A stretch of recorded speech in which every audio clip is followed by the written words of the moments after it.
chairman of the Pharmaceutical Society of Nigeria (PSN) Oyo State Chapter, Pharmacist Abiodun Ajibade, has disclosed that a ban placed by the Nigerian Ministry of Health on importing and producing codeine-based cough syrups is just a step out of many steps which cannot curb drug abuse among the youths. He made this known to CEO African in an exclusive interview at the Oyo State PSN Secretariat, where he explained that a ban over-the-counter sales hardly solved the problem, as unregulated production and illicit trade ensure that the drug remains available. The PSN chairman argued that the federal government ought to look into other things such as health funding. Federal government has a responsibility to take steps, at least to ensuring that sanity is restored in our system. And then looking at the statement of the Honorable Minister of Health, that there's now a ban on codeine importation, formulation in medicines, distribution and sale. Well, one will look at it as a step, but from the professional point of view, we see that as not sufficient a step to take. Why do I say that? That there is a documentary by an external media organization, and suddenly you are rising to it.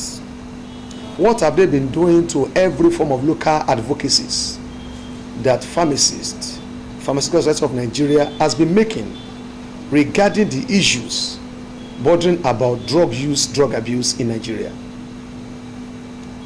The president of Pharmaceutical Society of Nigeria, that's Alhaji Ahmed Ibrahim Yakasai, last year took the war to the National Assembly.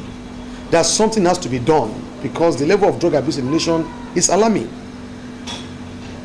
And we thank God the Senate president took steps, and at least today we have about 2 bills before the National Assembly looking at this issue of drug abuse and how do we manage mental health concerning people who have become victims of this issue of drug abuse.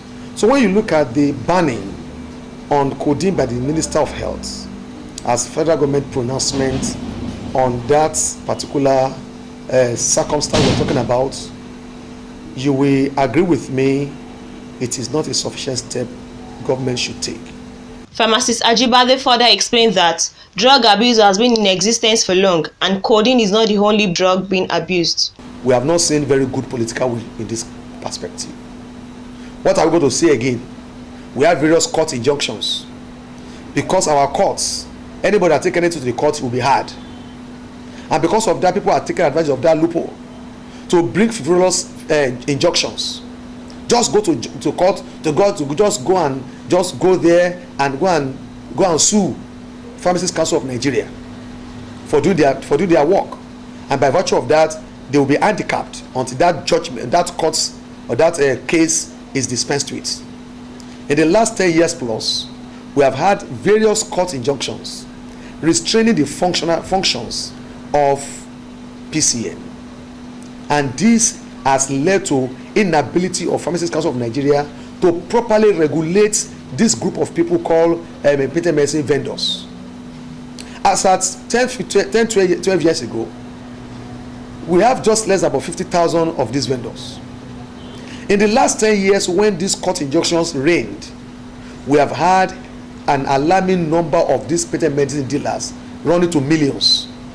And these are the people that are making these controlled drugs accessible to everybody in the society.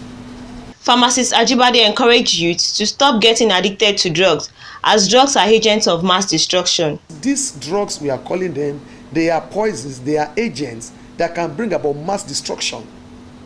Today, you have access to drugs from any man, anyhow. Even the gatesmen in many houses, they sell drugs. Are drugs supposed to be sold anyhow, anywhere?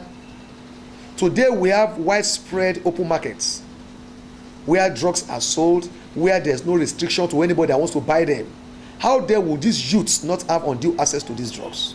That is, let people access their drug from pharmacies where they know what the drugs are, and they will preserve the integrity of these products. This report is brought to you by Victoria Yola from CEO Africa.